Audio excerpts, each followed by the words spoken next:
తత్ అనేది ఈ సృష్టినంతటినీ నడుపుతూ సృష్టికి అతీతమై ఉన్న ఏ దివ్యశక్తి ఉందో దాన్ని తెలియజేస్తుంది. దీన్ని ఉపనిషత్తు పరబ్రహ్మ అన్నారు. ఆ పరబ్రహ్మకి సంబంధించిన పదం తత్. అదే గాయత్రి మంత్రంలో మొదటి అక్షరం తత్. ఆ తత్ అనే దాన్ని నువ్వు స్త్రీలింగంలో చెప్తే సా అవుతుంది, పుంలింగంలో చెప్తే సహ అవుతుంది. కనుక తత్పదం ద్వారా చెప్పబడ్డ శక్తి ఆవిడ జగన్మాత కనుక ఆవిడ సా అన్నారు.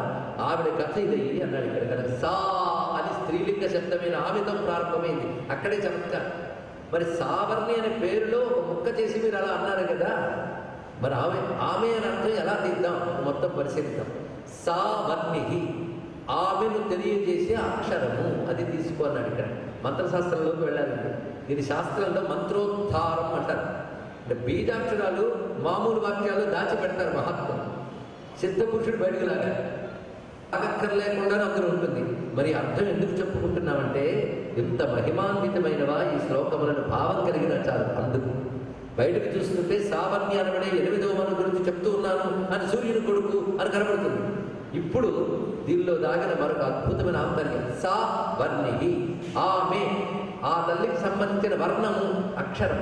ఏమిటా అక్షరము చెప్పుకోవాలి. సావర్ణి అంటే ఆమెకు సంబంధించిన అక్షరం అంటే వేదాల ప్రకారం ఈం. ఈ అనే అక్షరము శక్తికి సంబంధించిన అక్షరం. ఇది తాం పద్మినీమీం శరణమహం ప్రపంచే.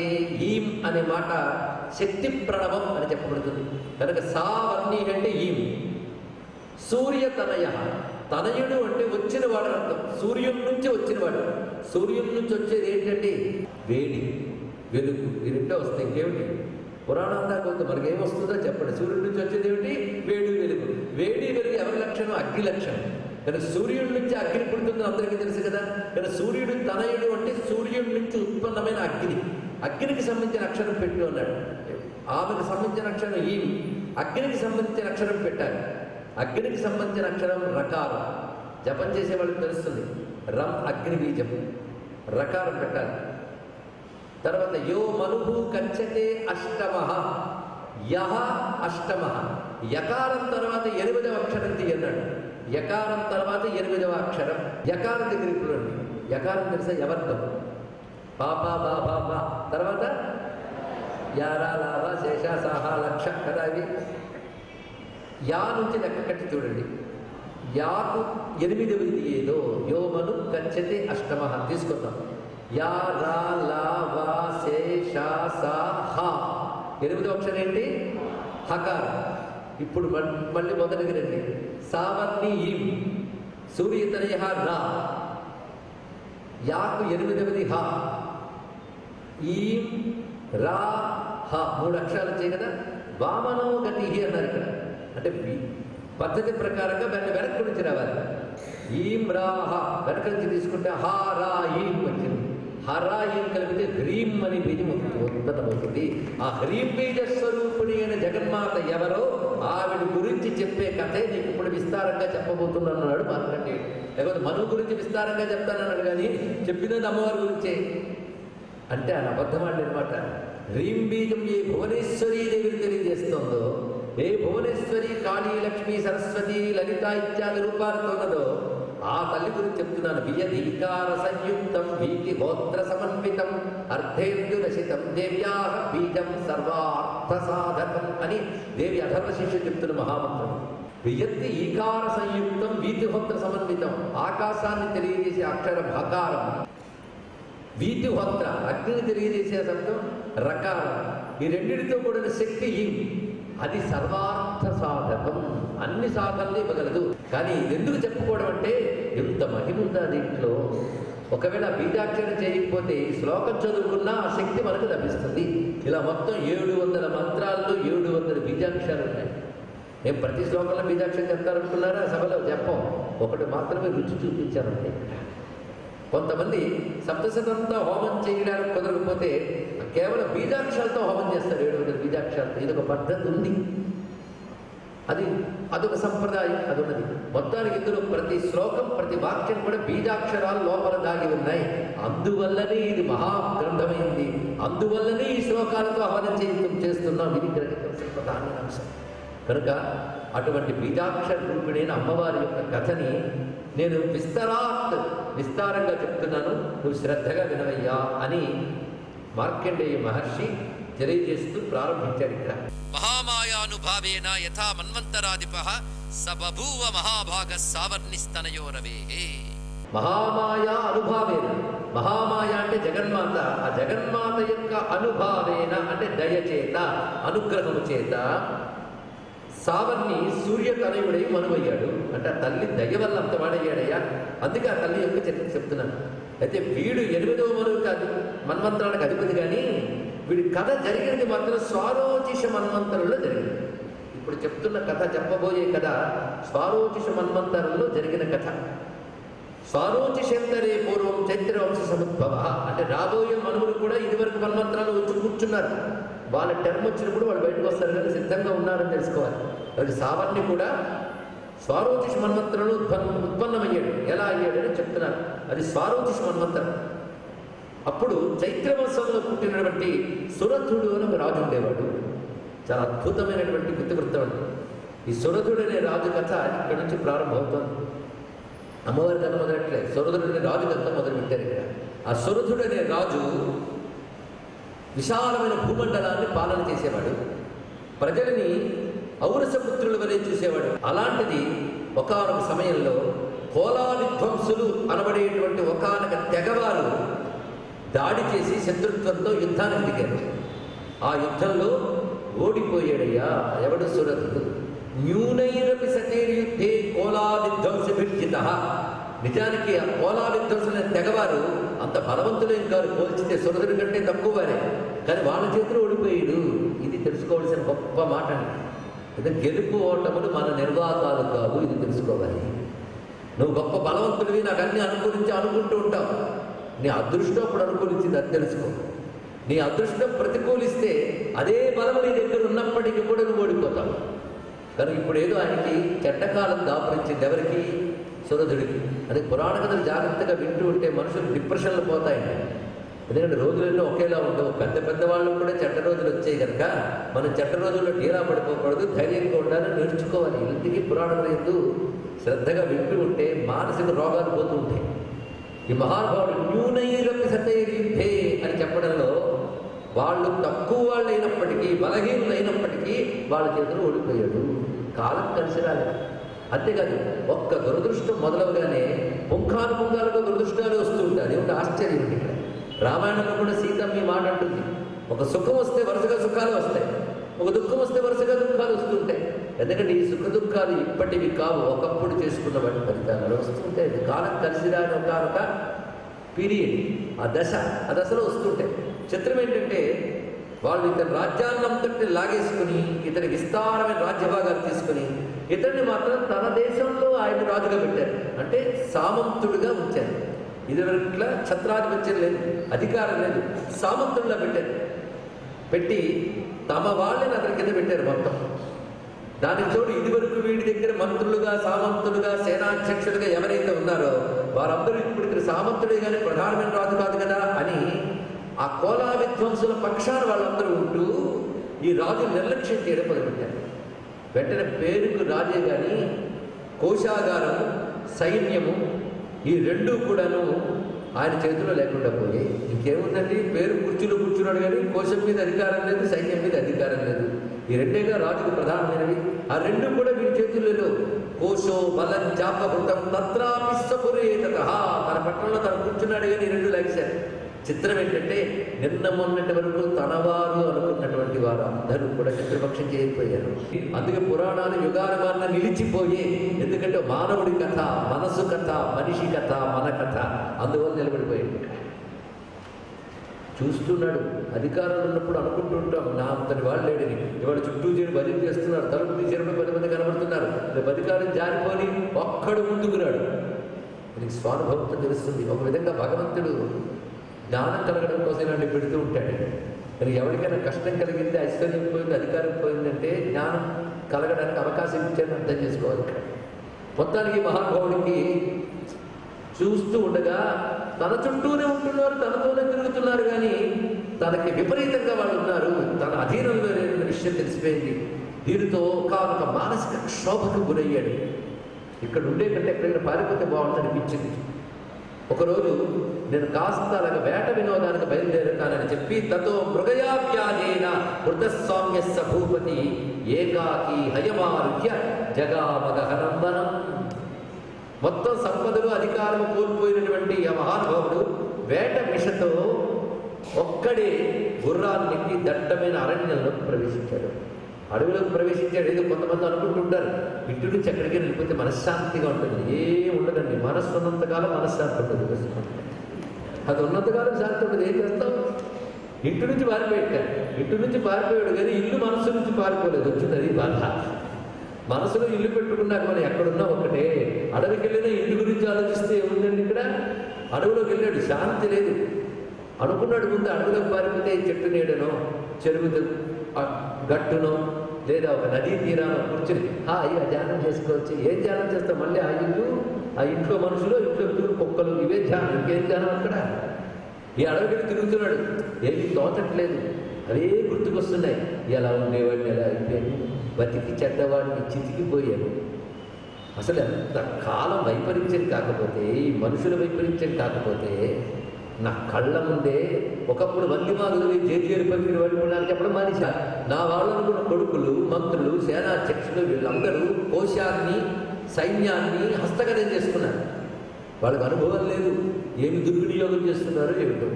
అసలు చతురంగ బలాన్ని అంత జాగ్రత్తగా చూసుకోవాలి. రథ, పట్ట, గజ, త్వరగ వీటిని జాగ్రత్తగా చూసుకోవద్దు. వీళ్ళు ఎలా చూసుకుంటున్నారో ఏమిటో.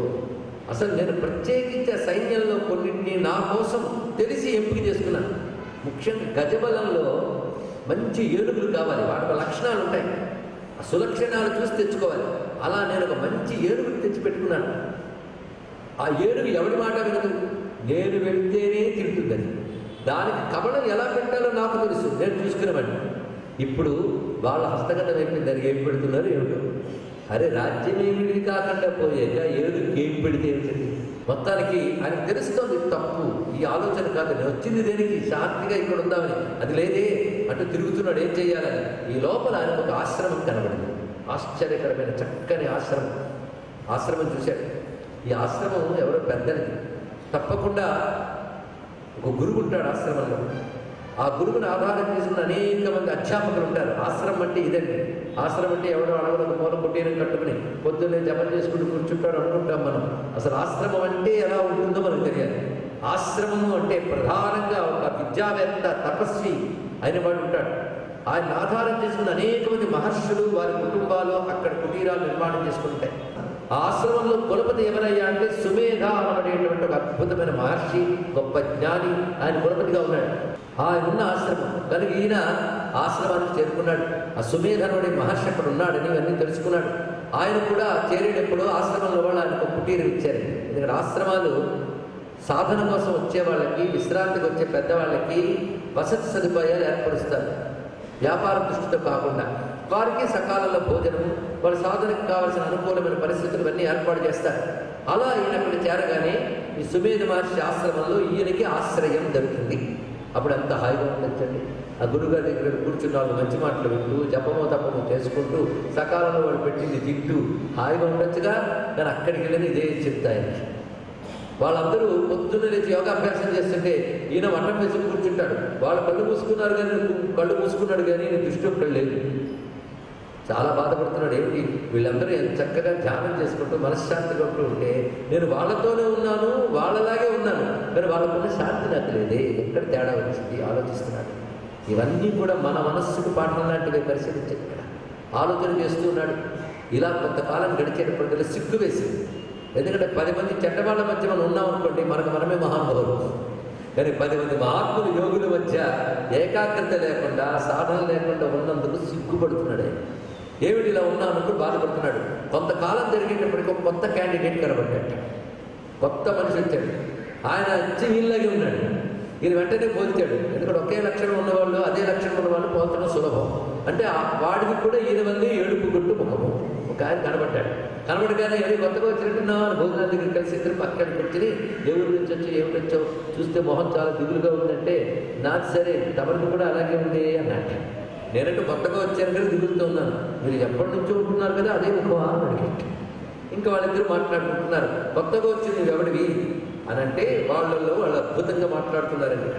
సమాధిర్నామ వైశ్యోహం ఉత్పన్నో ధనినాంకులే. నన్ను సమాధి అంటారు, నేను వైశ్యుడను, మంచి సంపద కలిగిన కుటుంబంలో పుట్టాను అని చెప్పాడు. ఇప్పుడు కథల పాత్రల పేర్లు గుర్తుపెట్టుకోండి, చాలా అవసరం. దీనంతా సంకేతాలు ఉన్నాయని చెప్పాం కదా. సమాధిర్నామ వైశ్యోహం ఉత్పన్నో ధనినాంకులే. నాయన నీ బాధ ఏమిటి, ఎందుకు ఇక్కడికి వచ్చావు అంటే, పుత్రై దారై నిరస్తచ్చ ధనలోభాత్ అసాధుభి. నన్ను భార్య పిల్లలు కూడాను వంచి నన్ను వదిలేశారు. ఎందువల్ల పెద్ద కారణం ఏం కాదు, ధనమే. ధనలోభాత్, ధనలోభం చేత. నిజానికి నేను కష్టపడి తిని తినక పైసా కూడవేసి ఎంత వ్యాపారం అభివృద్ధి చేస్తే నా భార్య పిల్లలు ఇప్పుడు పెద్దవాడైపోయాడు, సరిగ్గా నిభాయించలేడు, చాలస్తం పెరిగింది, మధ్య వాళ్ళకి వెళ్ళి డొనేషన్స్ రాసేస్తున్నాడు, కాబట్టి వీడిని పంపించేసే డబ్బు మేము కాపాడుకుంటే బాగుంటాం అనుకుని నన్ను ఇంటి నుంచి తరిమేశారు. దాంతో నేను ఈ విధంగా బయటకు వచ్చానయ్యా.